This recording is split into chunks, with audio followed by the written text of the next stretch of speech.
Αλή μου, σε ποιον βρέθηκα τη χώρα ανθρώπων πάλε. Να'ναι άγριοι τάχα και κακοί και δίκιο δεν κατέχουν, ή να φοβούνται τους θεούς και να αγαπούν τους ξένους. Γλυκές φωνές σαν άκουσα τα αυτιά μου από κορίτσια, από ξωθιές που τα ψηλά χαίρονται κορφοβούνια και βρύσες και νερών πηγές και δροσερά λιβάδια. Ή να με σε θνητούς κοντά πανθρώπινα μιλούνε. Ας πάω μονάχος μου να ειδώ και να καλοεξετάσω.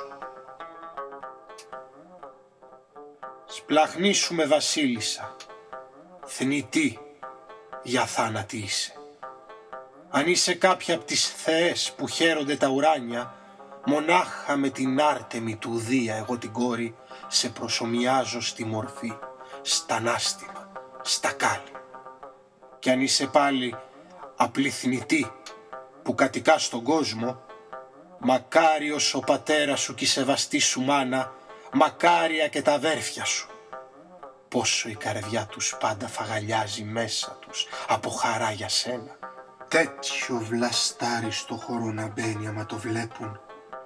Ψες, γλίτωσα απ' τη θάλασσα. Την 20η πια μέρα που μέδερναν τα κύματα και οι πιο σφροβρές αντάρες μέσα απ' τον Όγιγγι το νησί. Και με έριξε εδώ, τώρα η μοίρα και άλλες συμφορές να δοκιμάσω ακόμα, γιατί θαρώ πως οι θεοί κι άλλα πολλά μου γράφουν. Κάμε ένα έλεος κυρά, με την ψυχή στο στόμα, στα χέρια σου πρωτόπεσα κι άλλους δεν ξέρω ανθρώπους που κατοικούν τη χώρα αυτή και χαίρονται τον τόπο. Ξένε, δεν φαίνεσαι άκρητος, μήτε άνθρωπος τυχόντας. Και τώρα, της πατρίδας μου, σαν πατήσεις το χώμα, δεν θα σου λείψει φόρεμα, μήτε άλλο από όσα πρέπει. Και θα σου δείξω πρόθυμα την πόλη και θα μάθεις και του λαού της τ' όνομα. Τη χώρα αυτή οι Φεάκοι την έχουν και είμαι κόρη εγώ του ψακουσμένου Αλκίνου, που θάρρος και ζωή απ' αυτόν κρατιέται τον Θεέ.